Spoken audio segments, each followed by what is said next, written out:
Welcome to the Sleep is a Skill podcast. My name is Molly McLaughlin, and I own a company that optimizes sleep through technology, accountability, and behavioral change. Each week, I'll be interviewing world-class experts ranging from doctors, innovators, and thought leaders to give actionable tips and strategies that you can implement to become a more skillful sleeper.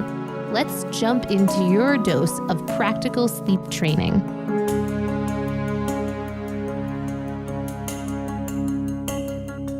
Welcome to the Sleep is a Skill podcast. My guest today is Kara Collier, director at Nutrisense, a continuous glucose monitor that's actually aiming to help support healthy individuals looking to improve their glucose stability and, of course, improve their sleep and circadian rhythm. Now, glucose and sleep is a fascinating relationship. When you bring stability to this area, sleep, health, and mood improvements tend to reliably follow.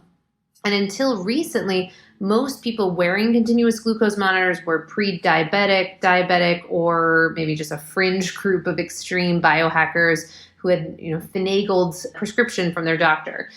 But Nutrisense is one of the few emerging companies on the scene right now looking to change that by removing the obstacle of needing a doctor's prescription to obtain a monitor.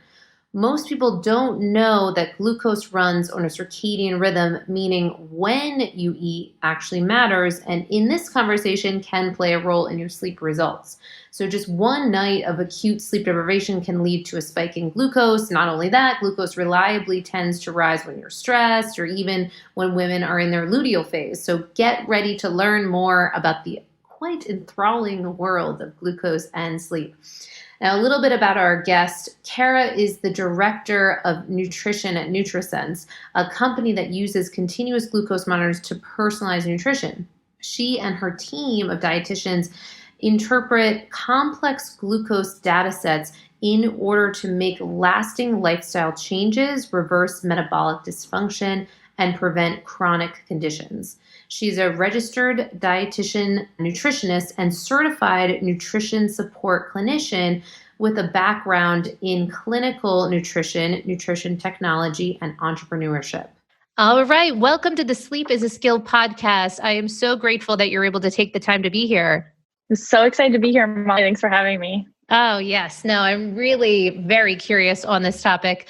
I've been sharing with you on our preamble some of my relationship with glucose, of course, as it relates with clients and sleep, and then just some own personal experiences and kind of diving in with monitoring glucose and then what that looks like for our health and, of course, our sleep. So I would love to just kind of start at the beginning, because I have tons of questions for you, but start at the top of just what had you get into this area and align with this company in particular around glucose?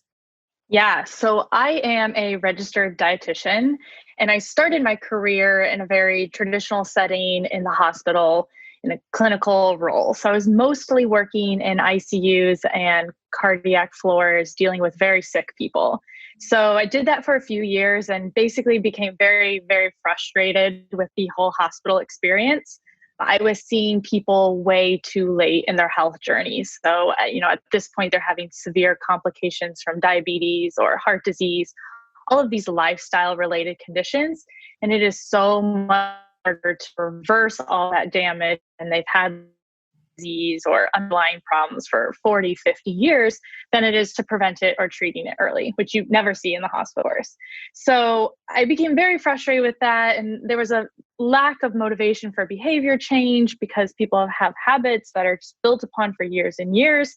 And so my interest in glucose and my work with Nutrisense stemmed from what I was experiencing in the traditional healthcare setting in the hospital.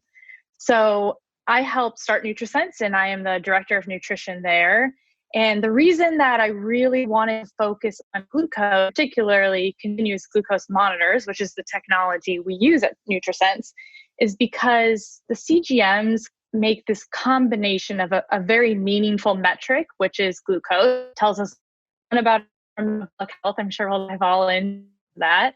And it's really at the root of a lot of these lifestyle related chronic conditions that afflict so many millions of people. So glucose is related to diabetes, cardiovascular disease, dementia, kidney disease, all of these most common chronic conditions. So it combines, it tells you a ton of information about your body related to metabolic health, but it's also a driver for behavior change. So it solves this problem of a lack of motivation or lack of knowledge about how you should be healthier. So with a continuous glucose monitor, you're having constant feedback from your own body, and that makes it much more meaningful to make real lifestyle changes. And it makes it easier to know what you should be doing, because rather than following, vague advice or whatever diet happens to be trendy this month, you're actually getting data from your own body. And so you know whether this is a good decision or a bad decision, and you can make a plan accordingly. And so I'm all about data-driven behaviors. And so that's what we're trying to do at Nutrisense. We're combining this data, and we're also using dietitians. So every person gets paired with a dietitian, because we believe that a bunch of data without any signal is just a bunch of noise. So we're really trying to also help people understand what's going on with their data so they can make the most of their health. So that's kind of where it came from and where I'm at now, and why I'm super excited about this work, because we're actually catching things early so people can live a long, happy life. And the whole goal is prevention. I love that. Wow, incredible. And just to underscore in the intro, I'll kind of go into this, but to let people know kind of what's unique about you guys and what you're offering for most of us across the general consensus. When you think of continuous glucose monitors, previously it was something very wrong, or you had diabetes, something was really significant enough to get a prescription to warrant something like that to be worn 24/7. However, this allows the ability for anyone to actually be able to glean the insights that you can get from wearing this 24/7. And just a quick aside, so you're on your part of what you're offering too is just the ease of being able to bypass that ability or the need to then go to your doctor and get a prescription and all the kind of hoops that we have to go through to get that normally, right? 100%. Yeah. So a continuous glucose monitor is a medical device, and it does require prescription. So typically these devices are only being given to type 1 diabetics or very insulin dependent type 2 diabetics.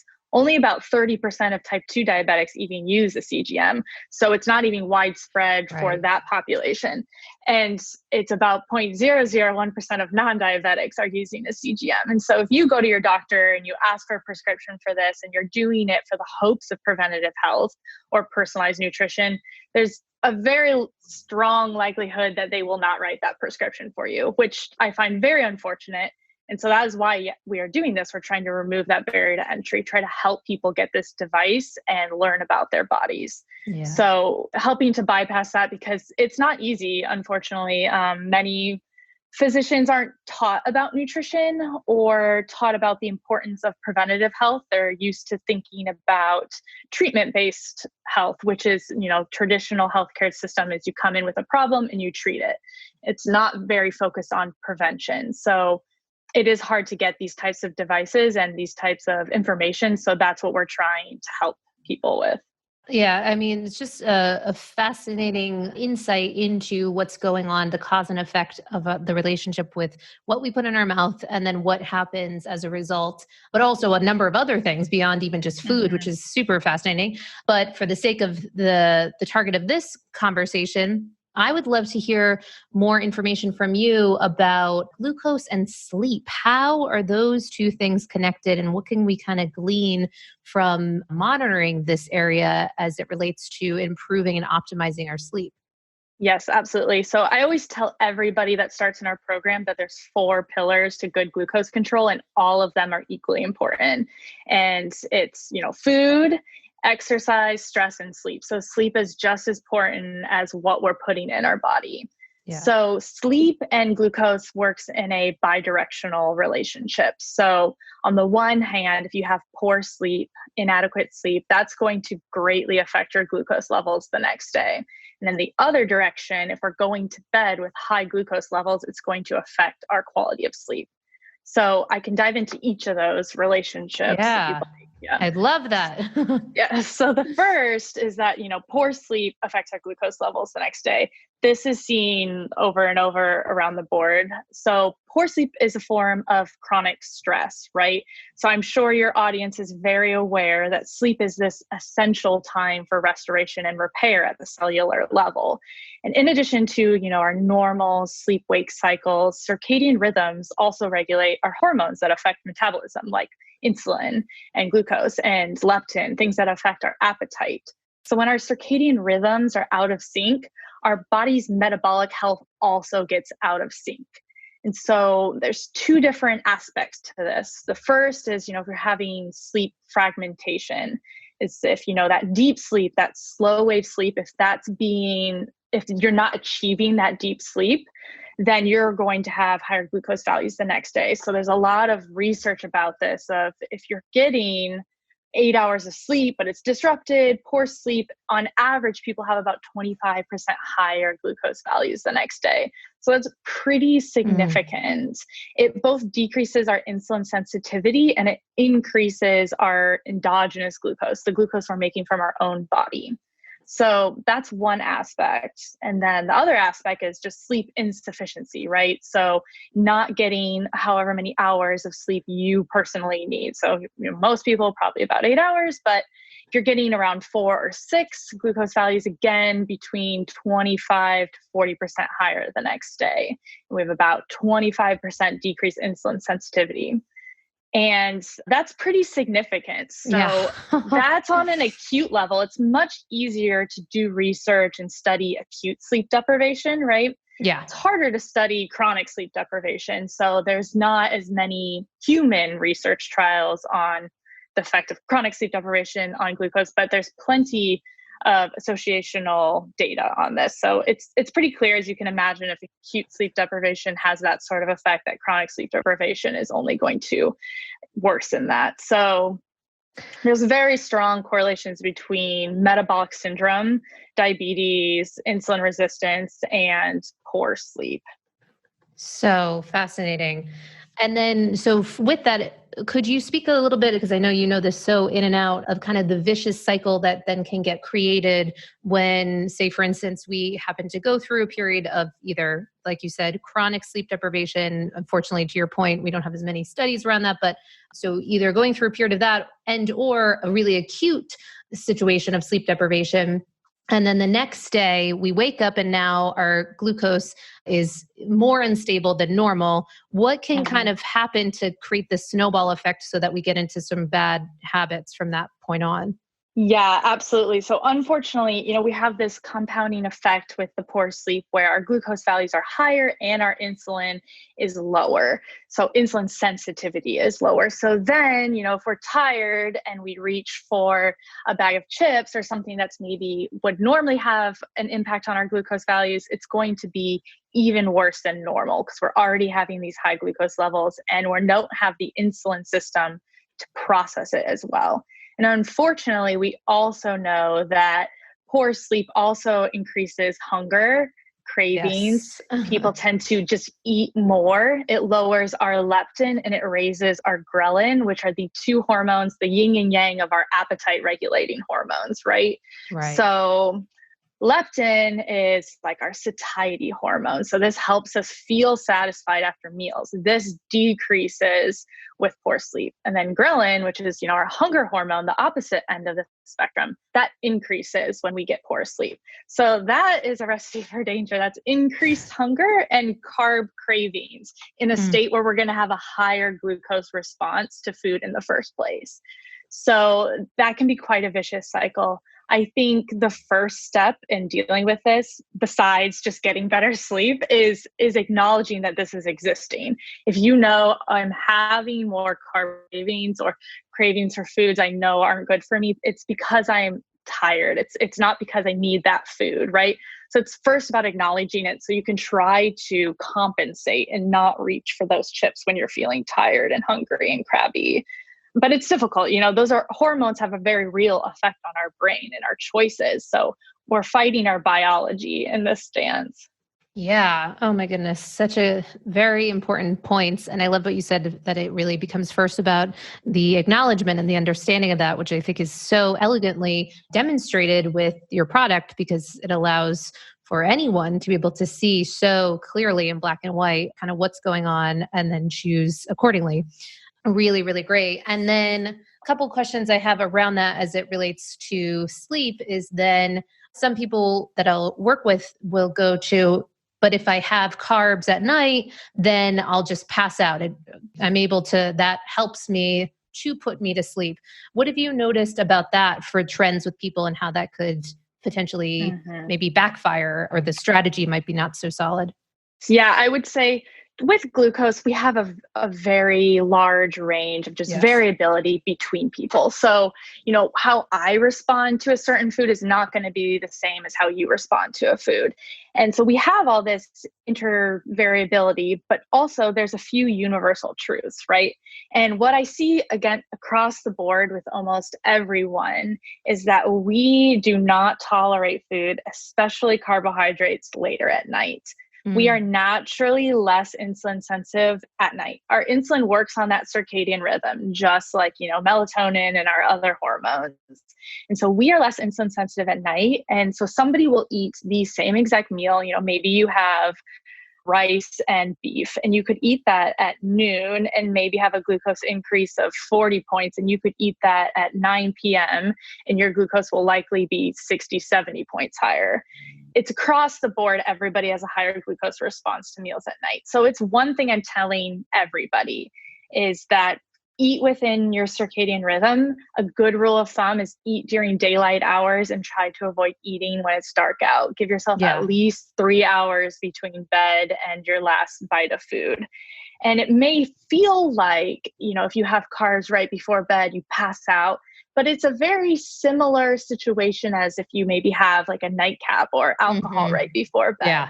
You may be passing out, but I promise you your quality of sleep is not going to be the same.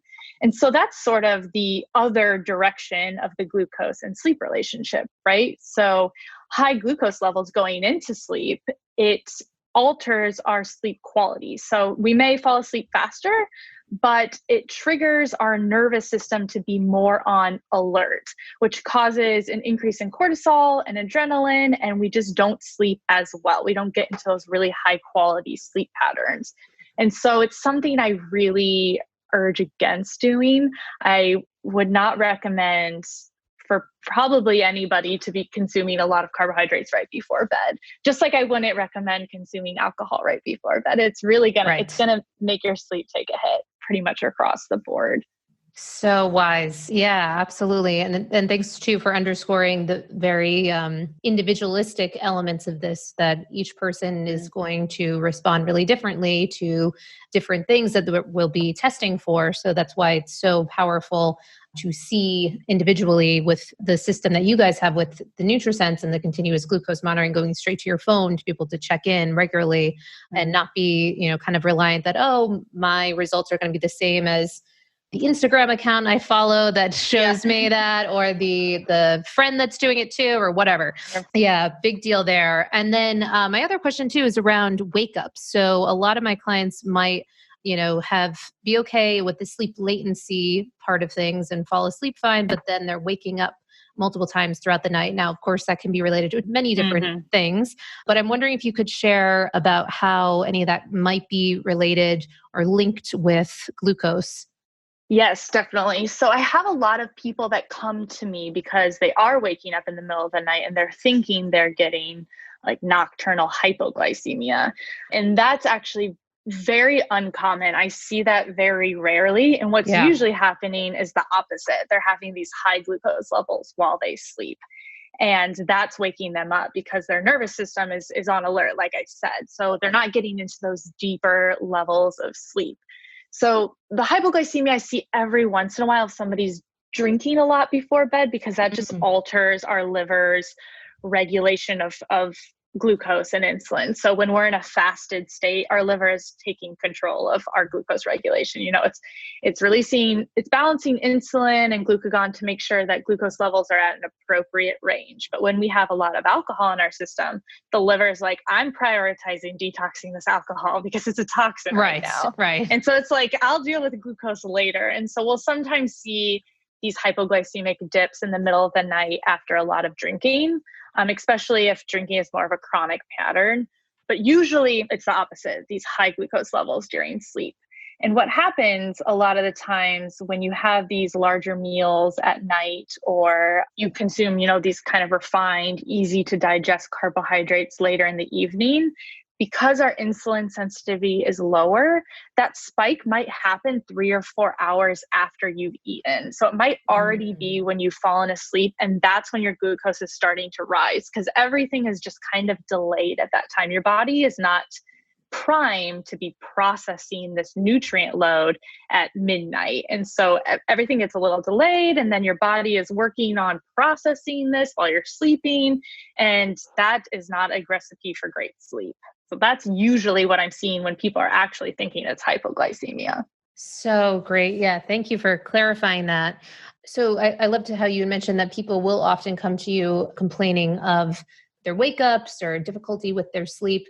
Could you share some of just a couple of the most important things to remember that you share with your clients when looking to improve their sleep and improve their glucose regulation? Just, a couple of almost the must-dos, not must-dos, but the recommended practices, to help kind of begin to bring more of a controlled state to this area. Yeah, absolutely. And as I'm sure your listeners are aware, there's a lot of great sleep hygiene tips out there. So we do touch on these things, refer them to your information is great. Yes, of course. Of just like, light and cold room and a wind down period. So we talk about these things, but, we focus a lot on making sure that glucose levels are in a good range for optimal sleep. So like I said, there's kind of these 5 pillars of really good glucose management. They're all related. So the first one, I could just kind of touch on each one. The first one is food. So, what we put in our body is, of course, going to have a huge impact on our glucose levels. So what comes to mind most for people is carbohydrates, right? So I am not anti-carb. I think carbohydrates have a place and a time. And I think a lot of whole food-based carbohydrates can be a very healthy aspect of someone's life. I also think, if you're doing a ketogenic diet or very low carb, that also has a time and a place and can be done well. So what I'd like to say, though, is we want to titrate carbs to our lifestyle. So if you're very physically active, you're burning through your glycogen stores often, you're moving around all day long, you have a much higher carbohydrate tolerance than someone who is sedentary all day, maybe injured, not able to work out. So that's the first thing to keep into account is titrate your carbohydrate intake to how much you're moving throughout the day and how much you're exercising. Our modern carbohydrate recommendations I think the dietary guidelines are like 45 to 65% of your calories from carbohydrates. That's really pretty high. Like those recommendations are supposed to be for the general population.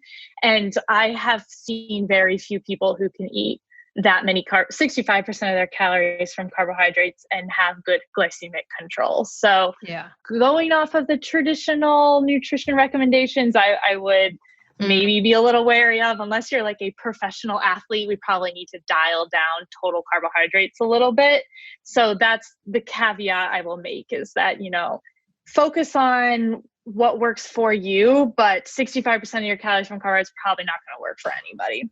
Right. And then, just I don't know where those recommendations came from. I second that. Don't listen to what we tell you as a government. But at the very top level of food recommendations, quality is the most important thing about food.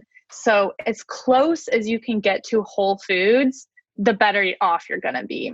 So, that's choosing an apple over juice, that's choosing steel cut oats over oat milk. Oat milk is something that spikes everybody, trust Yes. me. And Yeah. so it's about the quality of your food, as close to the original state as possible.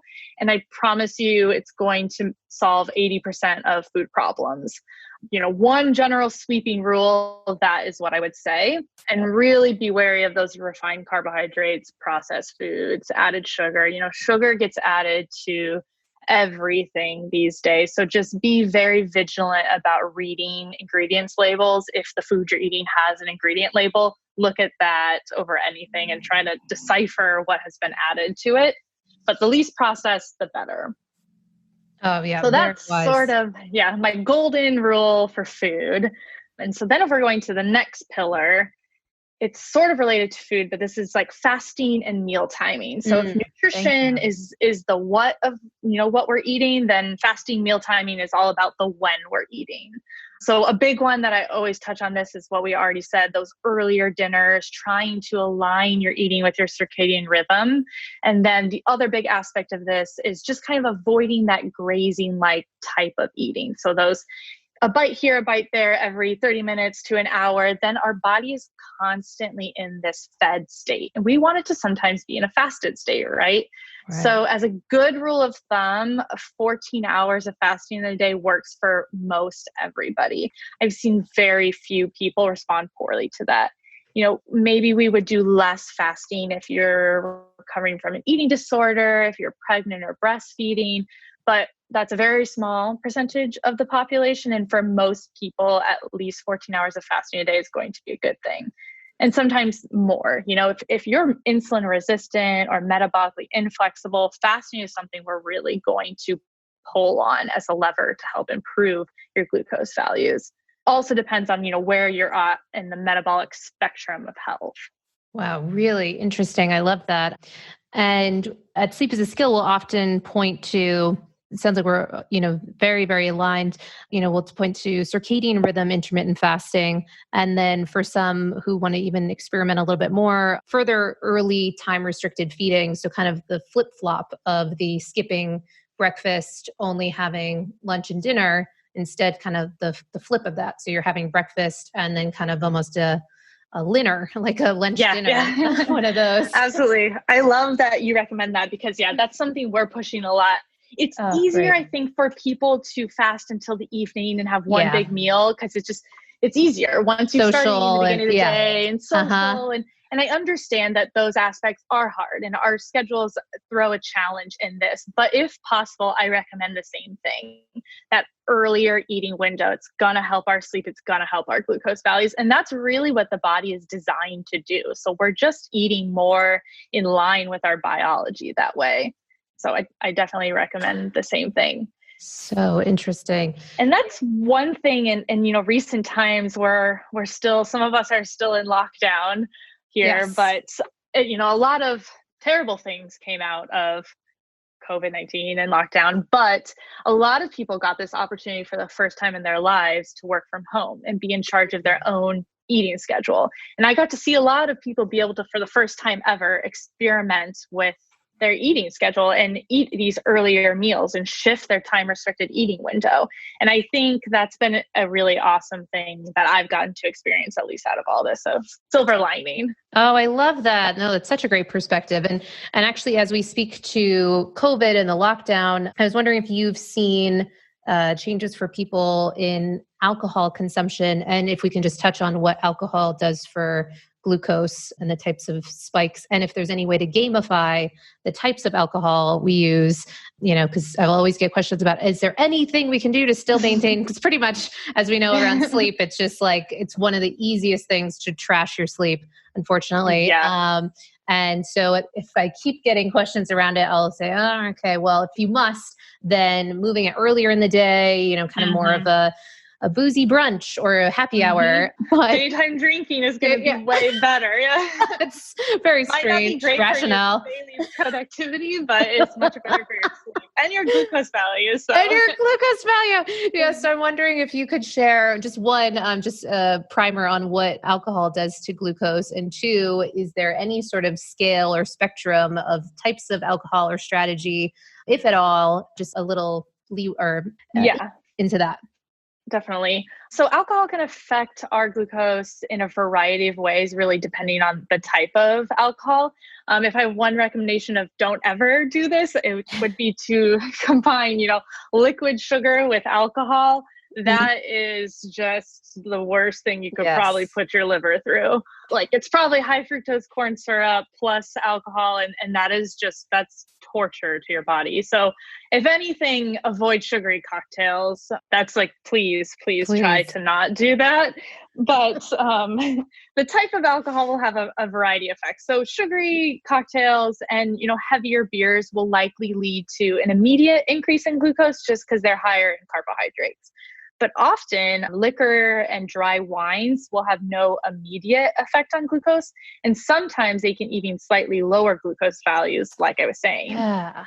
But many people, so even if they experience, no change in their glucose in the moment or a couple hours after, or even if they have that dip, many people will observe these higher fasting glucose values and overall glucose levels the next day. And this is just due to impaired glucose tolerance, even just from one drink. I hate to say it, but it does happen. Yeah. So alcohol is impairing those normal functions in the liver, like I said. So it's this balance of insulin and glucagon, and it can temporarily interfere with our liver gluconeogenesis, so making new glucose, and also glycogenolysis, so breaking down stored glucose. So that's why we might see a dip in the night. And then the next day, our insulin level, our insulin sensitivity is impaired, and we might see higher values as the liver is trying to refigure things. So it can impair sleep for that reason. And then the next day, you might have higher glucose values all day and a higher glucose spike to foods you normally tolerate well. So if you are going to do it, definitely the liquor or the dry wine over sugary cocktails, please. And then, during the daytime hours is definitely better, or at least a few hours before bed, preferably not right before bed. That would be worse. Give your body a little bit of time to process before you try to go to sleep. Absolutely. No, great information.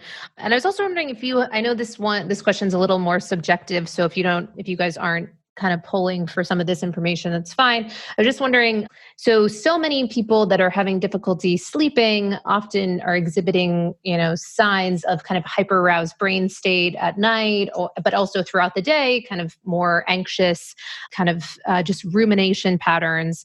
And so there are many pointing to this concept of glucose and anxiety.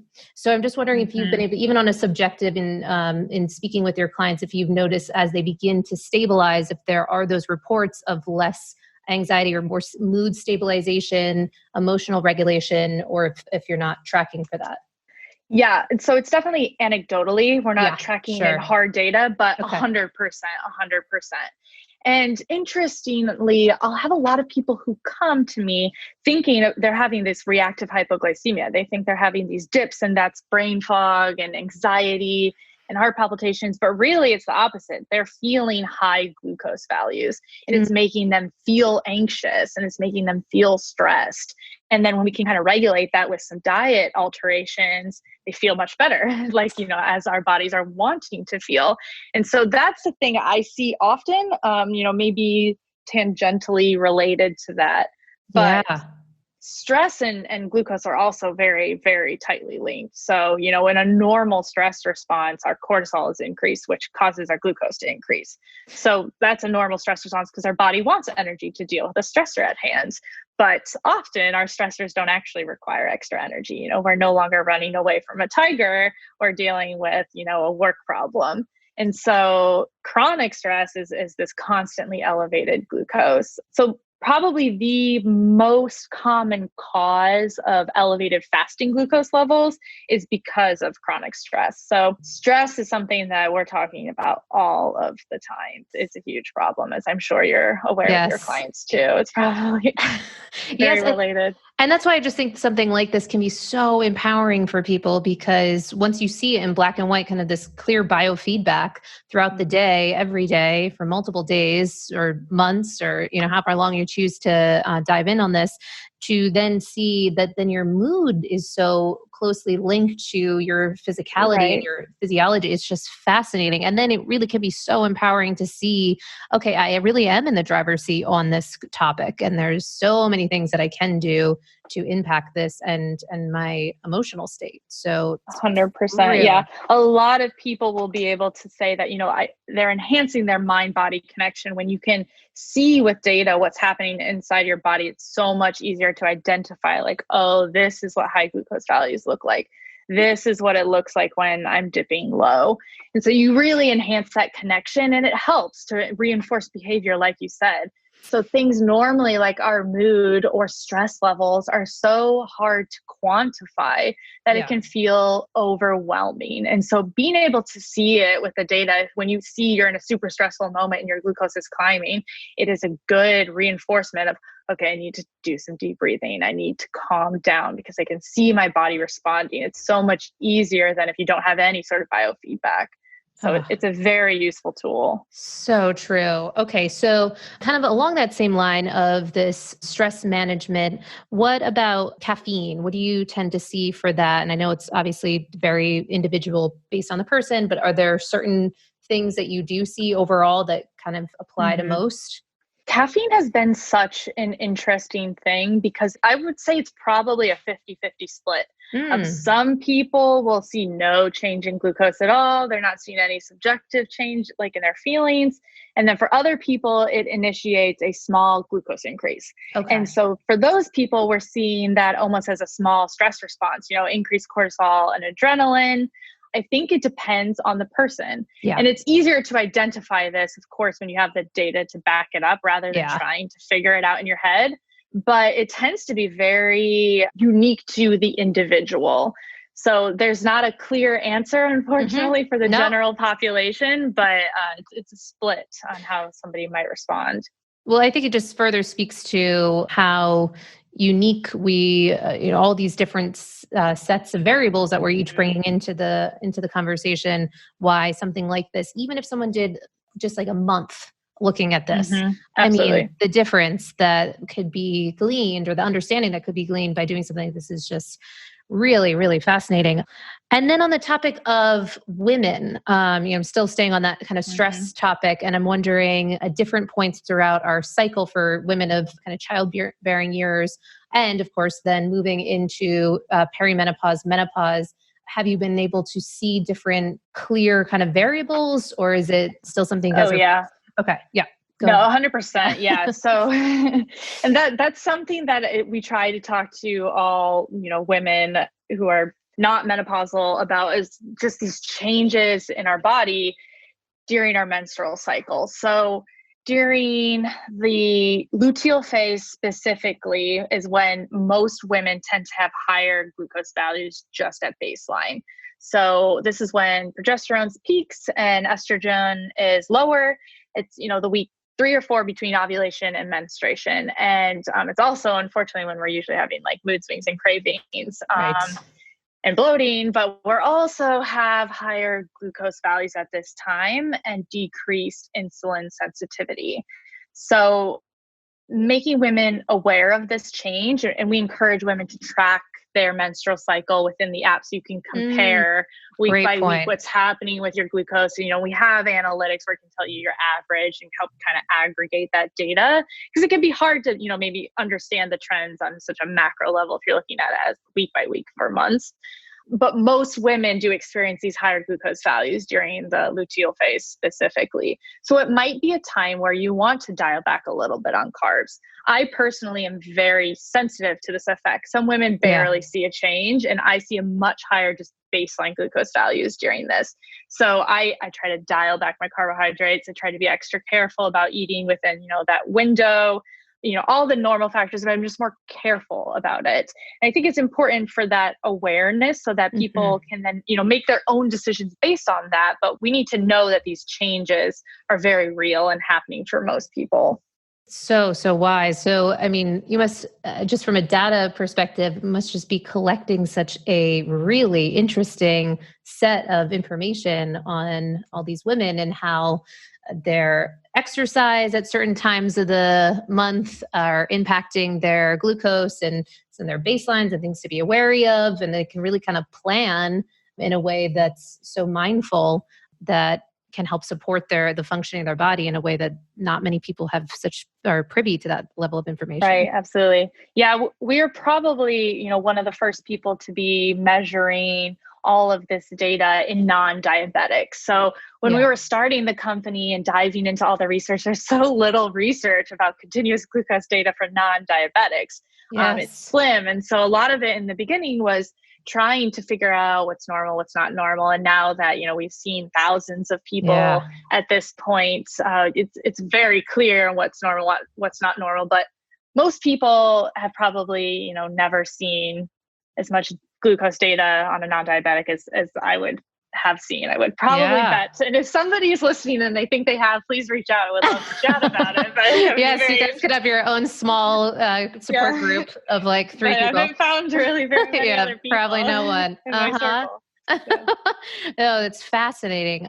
And then just quickly, I'm wondering too, if we could, I know there's a few, not everyone, but a lot of people that are listening to this tend to be looking to find, that kind of the biohack of things. Mm-hmm. Okay, so I know I'm gonna eat a lot of something not so great for me on Friday. So what can I do to support that type of situation? I've heard from different people these concept of apple cider vinegar, certain supplements, walking after. Are all those things all Mm-hmm. valid? And do you see any other glaring things that people could bring in besides, of course, abstinence from that? Yeah, absolutely. The apple cider vinegar really does work. I was wary of how much of a difference it was going to make. It really works. It definitely lowers That's glucose. amazing. Yes. So that's a thing. Berberine is the supplement that helps the most with glucose control. So about 500 milligrams twice a day is a good dose if you want to take that. It mimics the same functionalities that metformin does, which is, the most common oral medication for diabetes, but it's a plant, it's an herbal supplement. So berberine is great if somebody wants to take that, if they're going to eat a big meal. If you're going to really go all out, try to eat it during daytime hours. Like we said, don't do your big, Right. All out meal right before bed. So for carb hacks, we always talk about, timing your carbs. You're going to eat like a big whatever after physical activity. Definitely. When we're exercising, we're clearing some of our glycogen storage space. We're making more room for glucose to come in. We're increasing GLUT4 transporters. So these are the transporters that help take glucose from the blood and store it into the muscles as glycogen. So it increases that, and it increases our insulin sensitivity. So we can tolerate more carbohydrates or maybe a cheat meal after exercise than if we were just sitting around and eating it. And then also the timing of how you eat the food. So eating refined carbohydrates or sugary things on an empty stomach or the first thing in your mouth is going to have a much higher spike than if maybe, like, let's say you're having pancakes and eggs. You eat the eggs first and then the pancakes, it's going to be a much smaller glucose response than if you ate the pancakes first and then the eggs. So that's just a really easy hack that people can use, is just do your protein and fat first, and then you can follow with the carbohydrates. So that follows with a similar rule of what we call no naked carbs. So eating carbohydrates by themselves leads to a higher glucose response. So pairing it with a little bit of protein or fat helps to blunt that glucose response. So interesting. Maybe you could have that as an add-on for your packages, to have like the first entry gift kit type thing of apple cider vinegar and the berberine, the whole thing. It's like, you're ready to rock. Let's experiment. Idea. So, and I'll try to be mindful of your time. I know I have so many questions, so I'll try to keep it brief by the end here, but just wondering a couple of things with a lot of the people that we're working with at Sleep as a Skill, we're also applying different heat and cold therapies. And I'm wondering if you've seen anything particularly interesting when people are either dealing with more extreme heats, sauna, or cold therapy, anything that kind of is noteworthy as it relates to your glucose and insulin? Yes, so they will have an opposite effect on our glucose levels. So cold therapy will plummet your glucose levels. Mm. That definitely works, which is very fascinating to see. And you're not going to have the same hypoglycemic symptoms that if your glucose was dipping for other reasons. So that works very well to lower glucose a little bit. And then in a sauna or heat therapy, it's going to rise. And that's not necessarily a bad thing. It's mostly related to a fluid distribution change that occurs. It's especially pronounced in the sauna with very high heat. So about 50% of our blood flow is redistributed from the core to the skin to facilitate sweating.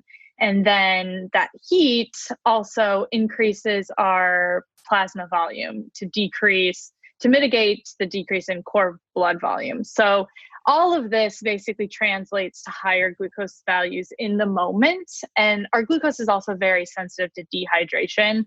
So if you're feeling, dehydrated during a sauna session, it may look higher than it really is. And that just could be attributed to dehydration.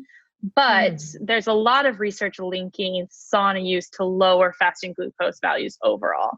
So this might be a similar thing of what we see with exercise. So very intense exercise is relying on glucose for energy. We can't tap into fat stores for an all-out sprint. We need glucose, and it's glycolytic. We need that fast energy. And so you might see a glucose spike if you're doing really intense exercise, but you're going to see lower glucose values the rest of the day because of all those factors we talked about that change during exercise with the increased insulin sensitivity and GLUT4 transporters. So a similar thing is sort of happening with sauna. You might see a spike, but you should see lower values the rest of the day. So interesting. And then as it relates to the dehydrations, many of the athletes that I'll work with to try to improve their sleep, they'll find dehydration affecting their HRV. And I'm just wondering if, many of the supplements or things that people will take to try to improve their hydration, if they are doing some more of those more extreme things, extreme exercise, the sauna, all that stuff, a lot of them seem to have a lot of sugar in them. So do you recommend just kind of a DIY of throwing some certain things in the water, or just make sure you're drinking copious water? Any suggestions on that? Yeah, for most people, I think just drinking enough water is going to be sufficient. Yeah. For high level athletes, we might need to add in a little, something else, glucose potentially. But for your weekend warrior, your average athlete, Gatorade does not really have any sort of appropriate place in our diet, and water is definitely going to do. Elite athletes is definitely not my area of specialty. So I'm sure that they have a different level of electrolyte replenishment that is necessary. Yeah. But there's not a need for that in most people. Most people got that. Okay. So much amazing information. And I'm wondering if you could just share with us too, what are some of the recommended use case? Because for some people, again, they might be hearing about this connection or making this link of, okay, I'm curious about this, but I've maybe always for so long I thought this was something just for a certain type of person. So I don't really have anything glaringly wrong with my health. Is this worth it for me? What are some of the recommendations you make? What do you see people having? Are they doing this for a short period of time? Can they do this for a year? What are the recommended time lengths? Yeah, so we offer a few different options. One is just one CGM. You get the app that tracks all your data and you get access to the dietitian. So it lasts 14 days. And that's good if you just kind of want to get a quick diagnostic picture of your health. You just kind of want to see how you respond to a few different foods. You're mostly just curious and you want to see how you're doing. Standard lab values to assess our glucose values have a lot of flaws. So you can't really get a good picture of how you respond to different foods, how your metabolic system is working with just a hemoglobin A1C, for example. So that's a good use case for that 2-week period that we offer. And then we also offer longer periods. So 3 months, 6 months, 12 months. And this is much better if you really want to learn a lot about your body. If you want to dive into the nuances of how sleep is affecting your health or stress is affecting your health, or if you want to try out different diets because you need more than 2 weeks to really see if something's working for you or not. And this is also good if you have a lot of behavior change you need to make. So we also have a lot of people, we have about 50% of our customers, I would say, are super healthy, biohacker type. and they, do the monthly program as well because they just want to really like optimize and tune in.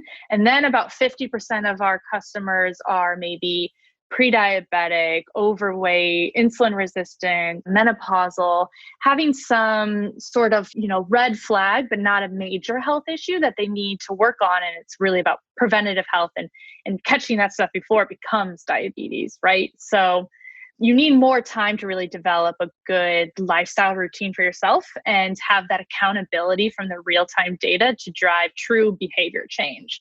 So that's sort of the two areas, two types of people we see the most often. Sure. No, it's fascinating information.